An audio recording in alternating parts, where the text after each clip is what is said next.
Good morning guys! Gamit ko na naman ang aking foreigner. Bakasyonista na kawali. Ayan. Hiniram ko muna sa kabilang bahay. Gagawa kami ni Jessica ng French toast kasi gusto kong kumain noong isang araw pa. Eh wala kaming bota. Sige na, lublog mo na.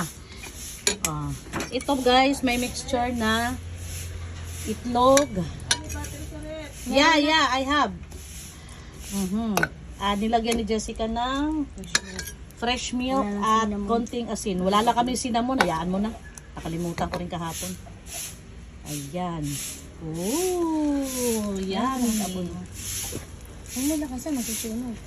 Dinilakasan ko lang para mainit. Mainit pala. Sobrang init din. Oo nga pala. Mainit na pala. Alam mo kung pinaano mo na. Ayan. Ayan guys. Mga super mom. Ayan. Nalagyan butter doon? Oo, nalagyan ko yan.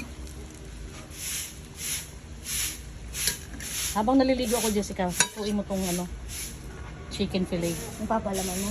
Oo. Yes! Sa dinda. Ang problema! Naamoy mo siguro. Am ka! Ito. Loto na tayo. Ayan, guys. Ngayon, guys, ipaparis ko din tong chicken fillet na ginawa nung anak ko din kahapon. Ganaw na. Ayan. Sila, mamaya mo na silang tuwan pagising. No. Son, ilan sa'yo, Son? Dalawa lang? Andiyan ang butter. Ano na ka ng butter? Nasaan yun? Ay, Ano ba? hawakan mo muna. Ano yung spatula sanse. ko? Ano bang problema mo sa buhay mo? Ginawa ko. Ay, ito na. Isang piraso lang hinahanap na nagagalit. Galit. I need you alive.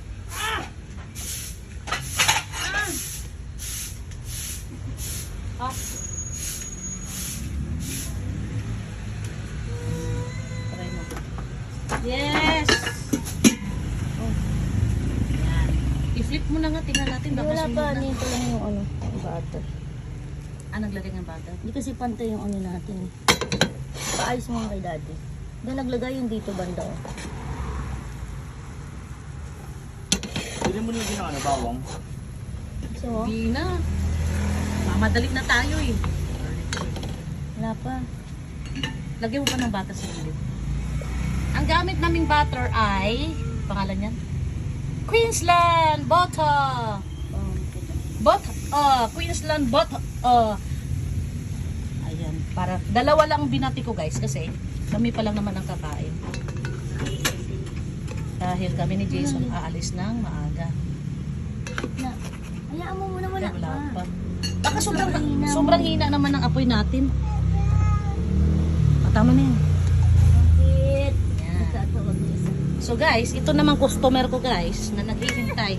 What's your problem? Your problem is what? Yung bread. Gusto niya yung bread. Yan. Habang naghihintay po tayo guys sa French toast natin, magsasampay tayo ng last batch na sampayin. Bye Butiki! Just eating! Good morning Butiki!